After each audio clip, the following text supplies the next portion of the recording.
In this video, we will show you how to install and perform the initial setup of the LVlab autoclave. Find the circuit breaker on the left side of the machine and turn it on. Follow the on-screen setup wizard. Choose the preferred language for device operation. Open the door and remove any packaging materials found inside the chamber. Set the current date and time. Connect the device to a wireless network for internet access. Select the printer type, if any, to set it up. Register your device by scanning the QR code for an easy setup. Adjust the atmospheric pressure settings according to your location.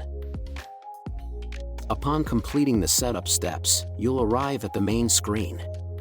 Scroll sideways to see the different cycles.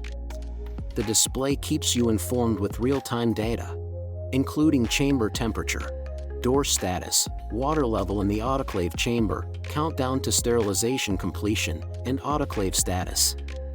You are now almost ready with the machine setup. The last action is to fill the chamber and condensation tank with purified water. Pour approximately 8 liters of purified water directly into the chamber. The water symbol in the display will turn from red to completely blue when the proper water level is reached. Pour 6 liters of purified water into the condensation tank. The autoclave is now ready for use.